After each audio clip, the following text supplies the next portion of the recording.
ময়দানে আমি 2 বছর বয়ান করছি, এগুলো ইউটিউবে এখনো আছে। তারপর মাইজবান্ডার সহ আড্রসি সহ বড় বড় প্রোগ্রাম আমি করেছি।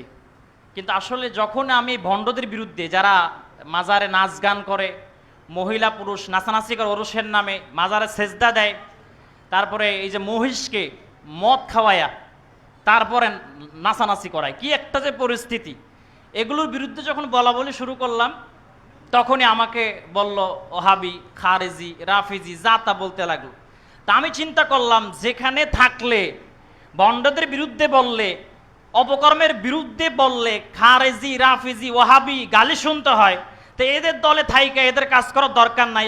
এই সমস্ত বেদাতি দল, বাতিল ফেরকা ছেড়ে তা চলে আসাই ভালো।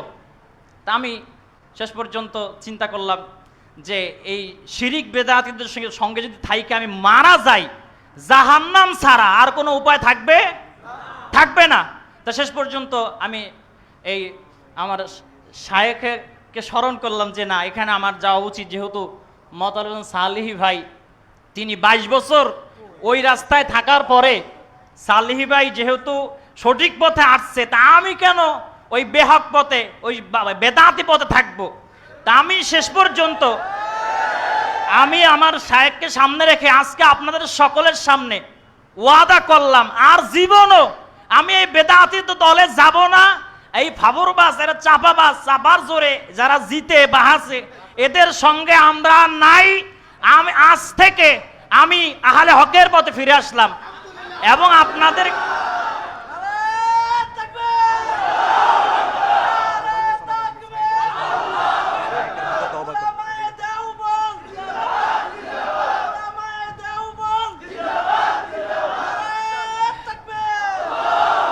এবং আমি অতীতে আহলে হক ওলামা একরাম নিয়ে, আকাবিরদের কিনে অনেক বাজে মন্তব্য করেছি, শায়েখে চরমনাই সহ কাউকে বাদ দেইনি। আপনাদের কাছে প্রথমে আমি আল্লাহর কাছে ক্ষমা চাই এবং আপনাদের কাছেও ক্ষমা চাই। আপনাদেরকে এই কষ্ট না বুঝে শয়তানের ধোকায় পড়ে কষ্ট দেওয়ার কারণে পুরা জাতির কাছে আমি ক্ষমা চাই। আপনারা সবাই ক্ষমা করে দিবেন, আপনারা আমাকে আপন করে নেবেন। আমি আর জীবনও এই ভুল পথে যাব না। আমি এবং আজকে শায়েখের হাতে আমি তওবা করে আমি এই আহলে হকের পথে ফিরে আসলাম। যতদিন বেঁচে থাকবো এই এই এই এখানে আসা যাওয়া করবো এবং শায়েখের সোহবাতে থেকে আমি আমার নিজের বাকি জীবনটা মৃত্যু পর্যন্ত পরিচালনা করতে চাই।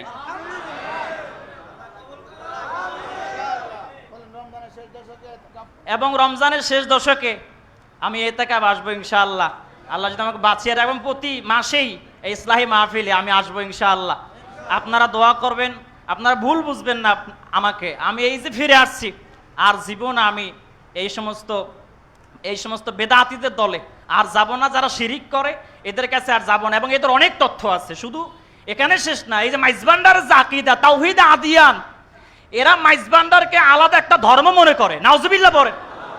এবং এদের বেলায়েতে মুতলাকা যে কিতাবটা আছে, এই কিতাবের মধ্যে আছে যে আদম আলাইহিস সালাতুস সালামকে নাকি আল্লাহ রাব্বুল আলামিন ক্ষমা করছিল মাইজবান্ডারি পীরের উসিলায়। সূরা দোহার 4 নম্বর আয়াতে নাকি মাইজবান্ডারের পীরের নাম আছে। শুধু এখানে শেষ না, সূরা আনামের 33 নম্বর আয়াতে নাকি মাইজবান্ডারের পীরের আগামনী বার্তা আল্লাহ বলছে। তো এই সমস্ত শিরকিয়াত সম্পর্কে যখন জানছি, আর থাকা যায়, কোটি টাকা দিলেও আমার আর রাখতে পারে নাই। আমি চলে আসছি, আপনারা দোয়া করবেন। আজকে আমি এখানেই আলোচনা সমাপ্ত রাখছি। জি জি অবশ্যই অবশ্যই, জি জি অবশ্যই অবশ্যই। এবং যে ওখানে ক্ষমা চেয়েছে জি জি, ওখানে ক্ষমা চেয়েছে। এই জন্য আপনারা সবাই আমাকে ক্ষমা করে দিবেন। একটু কষ্ট পেয়েছে আপনারা অনেক, জানি, তাও আমাকে মাফ করে দিবেন। এবং আল্লাহর কাছে আমি আল্লাহ আমাকে অবশ্যই, আল্লাহর কাছে ক্ষমা চাইলে আল্লাহ তো ক্ষমা করে দেয়, অবশ্যই আল্লাহ ক্ষমা করে দিবেন। আজকে আলোচনা এখানে আমি সমাপ্ত করছি। আসসালামু আলাইকুম ওয়া রাহমাতুল্লাহি ওয়া বারাকাতুহু। মাশাআল্লাহ। আল্লাহুম্মা হদিনা ওয়াহদি বিনা ওয়াহদিন নাস জামিআ ওয়াজআলনা সাবাবান লিমান ইহতাদা। হযরত আলী রাদিয়াল্লাহু তাআলা আল্লাহ রাসূল বলেন, লা আন ইয়াহদিয়া বিকা আল্লাহু রাজুলান ওয়াহিদা খায়রুন লাকা মিন হুমুরিন নিআম। আল্লাহ তাআলা যেন আমাদের সকলকে হেদায়েত দিয়ে দেন। হেদায়েতের উপরে ইস্তেকামত দিয়ে দেন। আল্লাহ মরতে দম তক, মৃত্যু পর্যন্ত যেন আল্লাহ তাআলা আমাদের প্রত্যেককে হেদায়েতের উপরে রাখেন। এক চুল বিচ্যুত হওয়ার সুযোগ নাই, এক চুল বিচ্যুত হওয়ার কি নাই বলেন, সুযোগ নেই। যেভাবে মা যা বিহি রসুল, মা আতাকুম রসুল ফাখুদু ওমা নাহাকুম আনহু ফান্তাহু, রসুল যা যা নিয়ে আসছেন সব এক চুলও এদিক সেদিক করা যাবে না। শিরিক থেকে বাঁচা, কুফুরি থেকে বাঁচা, বিদআত থেকে বাঁচা, গুনাহে সগীরা গুনাহে কবিরা থেকে বাঁচা, ফখর কিবির রিয়া বুগজ গীবত শেকায়েত থেকে বাঁচা, এই সবগুলো থেকে আল্লাহ তাআলা আমাদের জীবনকে পবিত্র করে দেন। মৌলানার কি নাম, কি নাম? মৌলানা মিসবাহুর রহমান রফিকি। আল্লাহ তাআলা তার এই তাওবাকে কবুল করেন। আল্লাহ তাআলা তাকে যেন মওত পর্যন্ত ইস্তেকামত আলাল হক, সিরাতুল মুস্তাকিমের উপরে ইস্তেকামত নসিব করেন। আল্লাহ আমাদেরকে, আমাদের প্রত্যেককে, হ্যাঁ তারা চেষ্টা করতেছে আলহামদুলিল্লাহ, গিয়াসউদ্দিন তাহেরিকেও তারা চেষ্টা করবে ইনশাআল্লাহ। আল্লাহ তাআলা তৌফিক দান করেন। ইনশাআল্লাহ সেদিনও হইতে পারে যে আল্লাহ তাআলা এখানে ওকেও নিয়ে আসবে ইনশাআল্লাহ। আল্লাহ তাকেও পূর্ণাঙ্গ হেদায়েত দিলে আমাদের কোনো অসুবিধা আছে?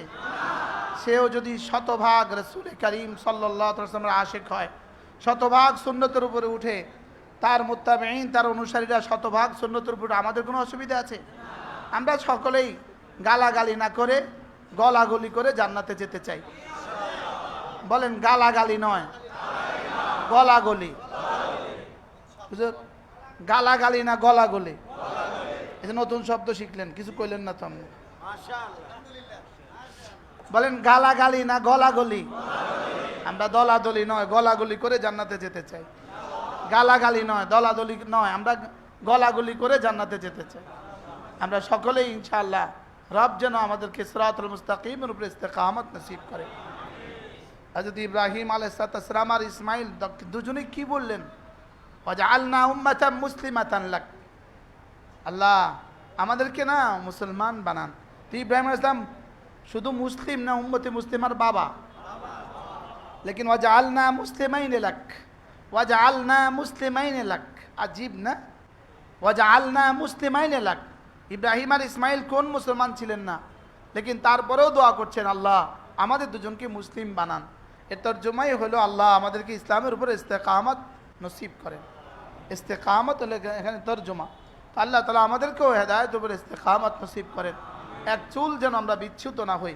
দুনিয়া তো দুনিয়ায়, এটা তো দুনিয়া, ওয়ালা তাশতারু বিআয়াতি থামানান কালিলা। আল্লাহ তাআলা যেন দলালতকে আমরা হেদায়েতের উপরে তরজিহ না দেই, দুনিয়াকে যেন আখিরাতের উপরে আমরা তরজিহ না দেই। আল্লাহ তাআলা আমাদের সকলকে ইস্তেকামত আলা দ্বীন নসিব করেন, ইস্তেকামত আলা সিরাতুল মুস্তাকিম নসিব করেন। যদি হকের উপরে চলতে গিয়ে তুমি একা হও, মিফতাহুস সাআদা, মিফতাহুস সাআদার মধ্যে আল্লামা ইবনুল কাইয়িম আল জাওজিয়া রাহমাতুল্লাহ লিখছেন, যদি তুমি হকের উপরে চলতে গিয়ে একা হও, তুমি ঘাবড়াবা না। অচিরেই তুমি সিরাতাল্লাযীনা আনআমতা আলাইহিম, অচিরেই তুমি মুনআম আলাইহিমের সঙ্গে জান্নাতে চলে যাবা। অচিরেই তুমি উলাইকাল্লাযীনা আনআমাল্লাহু আলাইহিম মিনান নাবিয়্যিন ওয়াস সিদ্দীকিন ওয়াস শুহাদা ওয়াস সালিহিন হয়ে যাবা। হকের উপরে চলতে গিয়ে একা হয়ে গিয়েছো, অচিরেই 1.5 লাখ আম্বিয়া তোমার সঙ্গী, সমস্ত সালেহীন সমস্ত শুহাদা তোমার সঙ্গী হবে। তো একা চলবো কয়দিন, অল্প কয়দিন, এরপরেই তো সব নবীরা সঙ্গী হবেন। আল্লাহ তাআলা আমাদের সবাইকে হেদায়েত নসিব করেন। জি মাওলানা উঠেন।